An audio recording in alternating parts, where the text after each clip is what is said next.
दिया तो पैसा किसने बनाया? पैसा आपने बनाया क्या? भगवान पता नहीं क्या बना सकते हैं, लेकिन एक ही बात है, वो आपके भाव के भूखे हैं। इसलिए भगवान जिनको मिले हैं उनको नहीं मिले जिन्होंने करोड़ों रुपए सोने चांदी के मंदिर बनवा दिए। भगवान उनको मिले हैं जो उनकी भावना के अधीन होकर उनमें समर्पण कर दिया, उनको प्रेम किया। गोपियों की बात करते हैं, गोपियों के साथ स्वयं कृष्ण खेलते हैं, स्वयं खेलते हैं कि उनकी भावनाएं। और गोपियों की भावनाएं कैसी हैं? भावना कैसी होनी चाहिए? मित्र पासी। मित्र क्या करता है? वो अपना कुछ नहीं सोचता, अपने मित्र का भला सोचता है। एक इसी प्रकार एक कथा आती है कि कृष्ण भगवान को एक बार रानियां कहने लगी कि भगवान आप हमारे से ज़्यादा गोपियों को प्रेम करते हो, ऐसा क्या है उनके अंदर? हमारे से ज़्यादा राधा को प्रेम करते हो, क्या है उसके अंदर? कृष्ण भगवान ने कहा नहीं नहीं ऐसी बात नहीं है, आप लोगों को गलत फहमी है। कि नहीं नहीं। क्या अच्छा चलो। तो कृष्ण भगवान ने नारद को समझा दिया और एक दिन पड़ गए लेट कर कि मेरे छाती में बहुत दर्द है। हाय हाय कर रहे हैं, डॉक्टर बुलाए गए, दवाई दी, आराम नहीं हुआ, सारे परेशान हैं, रानियाँ भी परेशान हैं। इतने में नारद जी आ गए। तो नारद जी कहते हैं रानियों को कि रानियों, यदि कृष्ण भगवान के छाती में दर्द इतना बढ़ रहा है, ठीक करना है, तो इसका एक ही उपाय है। मैंने अपनी दिव्य दृष्टि से देखा है कि जो उनको प्रेम करता हो वो उनकी छाती में लात मारे। जो इनको प्रेम करता हो पूरी तरह से, उनकी छाती में लात मारे। रानी कहती महाराज क्या कह रहे हो? हमने प्रेम तो हम भी करती हैं, पर हमने कौन सा नरक में जाना है? अरे पति को लात मारेंगे हम छाती के अंदर? किसी रानी ने भी हाँ नहीं भरी, सबने मना कर दिया। अब नारद जी पहुँचते हैं गोपियों के पास। तो गोपियों से कहते हैं कृष्ण भगवान के छाती में बहुत दर्द है, और जो उनको प्रेम करता हो उनकी छाती में लात मारे तो वो ठीक हो सकते हैं। सभी तैयार होगी, चलो हम चलते हैं। ना ठहर लो भाई, नरक में जाना पड़ेगा। भगवान की छाती में लात मार रहे हो आप, नरक मिलेगा? क्या हमें कुछ नहीं पता नरक क्या होता है? हमें अपना कृष्ण ठीक चाहिए, हमें नहीं पता नरक क्या होता है, स्वर्ग क्या होता है। जय हो मां पिता की, जय हो मां पिता की, जय हो मां पिता की, जय हो मां पिता की, जय हो मां पिता की। हमें तो अपना मित्र कृष्ण ठीक चाहिए। नरक में कल जाएं, अब जाएं, महानरक में जाए, कोई फर्क नहीं पड़ता, सारी इकट्ठी होकर आगे। अब कृष्ण भगवान ने अपना ड्रामा खत्म किया तो पूछा रानियों से, क्यों रानियों, पता लग गया कि इनसे ज़्यादा प्रेम क्यों करता हूँ मैं, और तुम्हें क्यों लगता है प्रेम करता हूँ मैं? समर्पण है इनका, अपना भला नहीं सोचती हो कि मेरा भला क्या है बुरा क्या है, वो अपने मित्र का भला सोचती है। केवल एक ही बात उनको ख्याल है। तो जीवन के अंदर भगवान क्या चाहते हैं? भावनाओं के भूखे हैं भगवान। भगवान आपके पैसे के, दिखावे के, आपके किसी और रूप के भूखे नहीं हैं। और भावनाओं के लिए कुछ नहीं करना पड़ता, कुछ नहीं करना पड़ता। तो आप अगर मन से भावनाएं करेंगे सर्वे भवन्तु सुखिनः की, तो निश्चित रूप से आप अपने अंदर से प्रफुल्लित रहेंगे। सुखी तो क्या, खुश तो क्या, आनंद में रहेंगे। आनंद की अलग बात है। खुश होने में और आनंद में फ़र्क है। खुश होने के लिए आपको दुनिया की कोई चीज़ चाहिए, कोई अच्छा गाना बजाना, अच्छा खाना, अच्छा कोई मित्र, पति पत्नी, कोई भी चीज़, कोई राजगद्दी, खुश होने के लिए चाहिए। आनंद के लिए कुछ नहीं चाहिए आपको, आप अकेले बहुत हैं। इसी प्रकार कहते हैं, संतों ने कहा है कि सबसे अधिक जो आनंद है वो राम का नाम लेने में है। कोई राम का नाम लेने को देखे, राम का नाम मुश्किल बहुत है, नहीं लिया जाता। आप जब भी राम का नाम लेने बैठेंगे तो बहुत ख्याल वो आएंगे जो कभी सोचे भी नहीं होंगे आपने, पता नहीं कब के, पुराने बचपन के। चलो मुश्किल है तो दूसरा काम आसान कर लो भाई, सबका भला सोच लो। ये तो कर ही सकते हैं, इसमें तो राम भी याद नहीं करना। सबका भला सोच लो। ये सबका भला सोचने से ही इसके अंदर भी किसी दुनिया की चीज़ की आपको ज़रूरत नहीं है, लेकिन आप आनंद में नगमग्न हो जाओगे। आनंद में आपका नाचने का मन करेगा और करना कुछ नहीं है। और श्री दिवाला संघ क्या कर रहे हैं? यही काम श्री दिवाला संघ कर रहा है। श्री दिवाला संघ को यदि एक श्लोक में कहना हो तो हम कहते हैं सर्वे भवन्तु सुखिनः, सभी सुखी रहें, श्री दिवाला संघ का यही मूल उद्देश्य है। अब सुखी कैसे रहे सभी? क्योंकि आपके शरीर के अंदर भी, मैं आपकी अपनी बात कर रहा हूँ, यदि आपके मन के अंदर किसी के प्रति ईर्ष्या है, आप सुखी नहीं रह पाओगे। कोई व्यक्ति आगे बढ़ रहा है, वो आपको नुकसान नहीं पहुंचा रहा, कुछ आपका लूट नहीं रहा, लेकिन आपके रूप में ईर्ष्या रूपी खाज या बीमारी है, तो क्या सुखी रह पाओगे? किसने क्या बिगाड़ा आपका? पर वो आगे बढ़ गया। जैसे फिल्म 3 इडियट के अंदर एक सीन आता है कि 3 मित्र हैं, आपस में बहुत प्रेम करते हैं, एक दूसरे के लिए जान लेने देने को तैयार रहते हैं। तो उनका रिजल्ट आया है, 2 दोस्त पास हो गए, तीसरे का नाम दिखाई नहीं दिया। उनको लगा वो फेल हो गया, और जब देखा तो फर्स्ट आया था, उसका नाम टॉप पर था। तो दोनों कमेंट करते हैं कि दुख तो उसके फेल होने का भी था, पर ये दुख ज़्यादा बड़ा है। वो टॉप पर आ गया, उनका दोस्त, दुख बड़ा है इसका। तो ईर्ष्या रूपी जो चीज़ है, अगर आपके मन के अंदर है, आपके मन के अंदर किसी के प्रति द्वेष है, तो आप सुखी नहीं रह सकते। तो इसलिए श्री दिवाला संघ ने क्या कहा? सुखी रहना हो तो राक्षसी वृत्ति को समाप्त करना होगा। राक्षसी वृत्ति चाहे आपके अपने अंदर है, चाहे समाज के अंदर है। समाज में राक्षसी वृत्ति फैली है, वो भी सुखी नहीं रहने देगी। आप अखबार पढ़ते हैं प्रतिदिन, टीवी देखते होंगे कि चुनाव हो रहे हैं और लोगों को मारा जा रहा है। राक्षसी वृत्ति, वो कहते भाई मेरे मानोगे तो ठीक है, और मेरी नहीं मानोगे तो अपनी मौत को तैयार कर लो। यही राक्षसी वृत्ति है।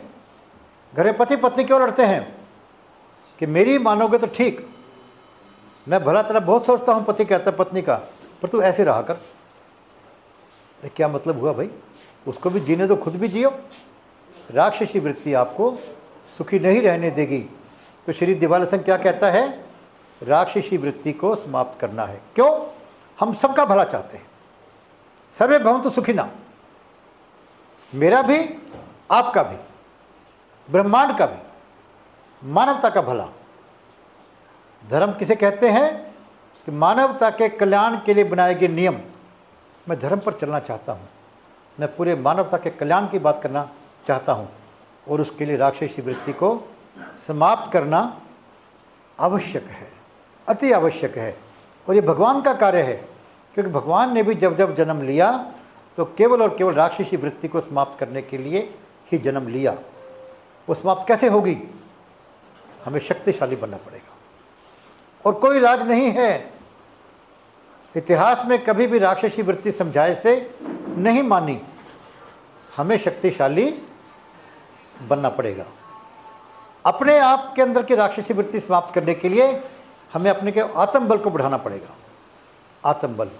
और समाज के अंदर की राक्षसी वृत्ति को समाप्त करने के लिए हमें समाज को शक्तिशाली बनाना पड़ेगा। कैसे बनेंगे शक्तिशाली? आत्मबल से और संगठन से। संगठन आवश्यक है।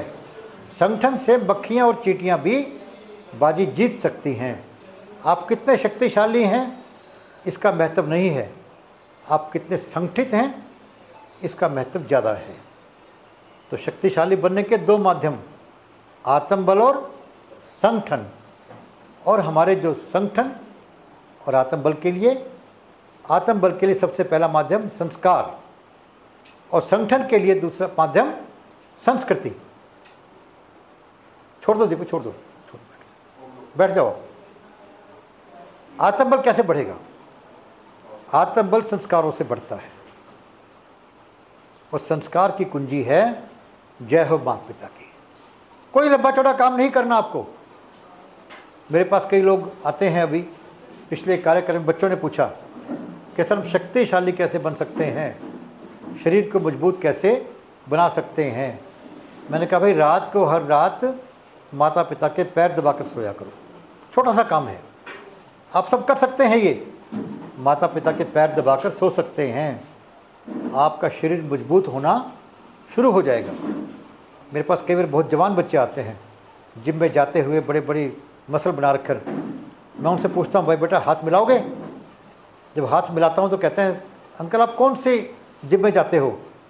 मैंने कहा घर का जिम है भाई। बचपन में माता पिता के पैर दबाए, हो गया काम ठीक अपना।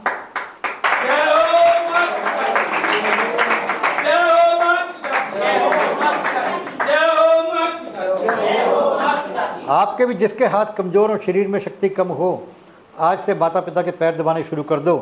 थोड़े ही दिनों में शरीर के अंदर अपूर्व शक्ति आ जाएगी आपके अंदर, आत्मबल भी बढ़ जाएगा, शरीर की शक्ति भी, मन की शक्ति भी, आत्मा की शक्ति भी।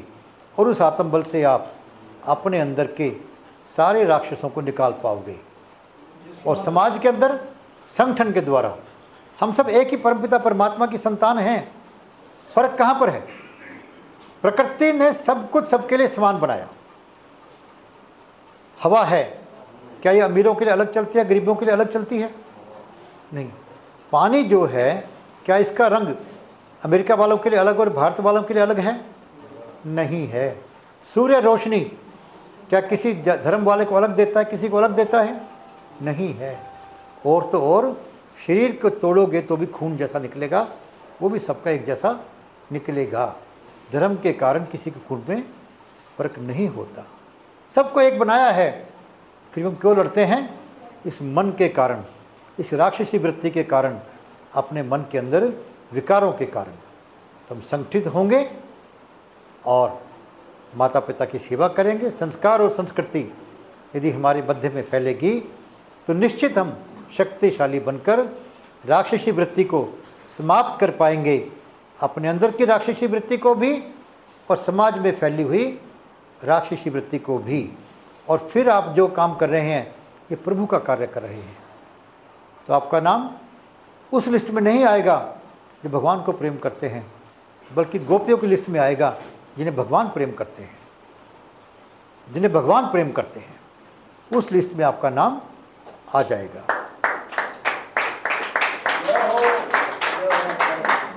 तो इसीलिए श्री दिवाले संघ जो कहता है, और मुझे नहीं पता किस किस ने अपने मोहल्ले में संस्कार शिक्षा केंद्र शुरू किए हैं। मैं हर बार कहा करता हूँ, भाई छोटा सा काम तो कर लो। अपने मोहल्ले के अंदर बच्चों को इकट्ठा करके उनको जोड़ दो माता पिता की जय करने से। बच्चों का जोश देखना आप, जहाँ जहाँ अपने कार्यक्रम चल रहे हैं, बच्चे भारत माता की जय बोलते हैं, वंदे मातरम बोलते हैं, धर्म की जय बोलते हैं, लेकिन जब वो बोलते हैं जय हो माता पिता की तो उनका जोश दुगना हो जाता है। कोई छोटे छोटे बच्चे हैं, जय हो मां पिता की, जय हो मां पिता की, जय हो मां पिता की, जय हो मां पिता की, जय हो मां पिता की, जय हो मां पिता की। ये जो बातें मैं कह रहा हूँ ये कोई मैं नहीं बोल रहा हूँ, ना पढ़ के आया हूँ कहीं। प्रभु जो चाहता बात कहला देता है। जय हो माता पिता के मंत्र जो है, इतना बड़ा मंत्र आज तक इतिहास में कहीं नहीं लिखा मिला आपको, किसी ने नहीं बताया। ये कौन बताने वाला है? वो प्रभु। क्यों? समाज की ज़रूरत है। आप सबके भले के लिए भगवान विभिन्न विभिन्न समय के ऊपर विभिन्न विभिन्न विचार कई माध्यम से आपको देते हैं। एक विचार आज दिया जा रहा है कि जय हो माता पिता की के मंत्र से अपने आप को जोड़कर अपना भाग्य भी सफल बनाएं, इस जन्म का भी और वहाँ जाने का भी भाग्य अपना सफल बना सकते हैं। उसके लिए पहली सीढ़ी हम जय हो माता पिता की का मंत्र का जाप करना शुरू करें। मान लो बीमार है कोई, दवाई लेनी है, दवाई लेने से 2-4 मिनट पहले आप जय हो माता पिता की का नाम का मंत्र का जाप कर लो, फिर दवाई का असर देखो आप।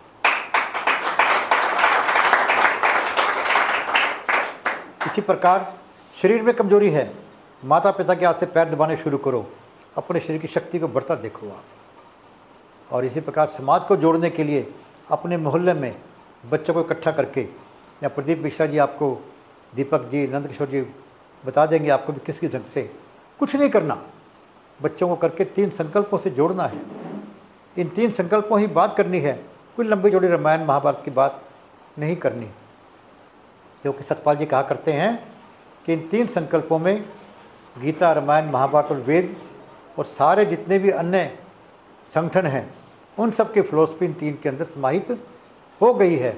इन पर जितनी मर्जी चर्चा करते रहो आप, आपको थकोगे नहीं आप, और आपको शक्ति भी मिलती रहेगी। तो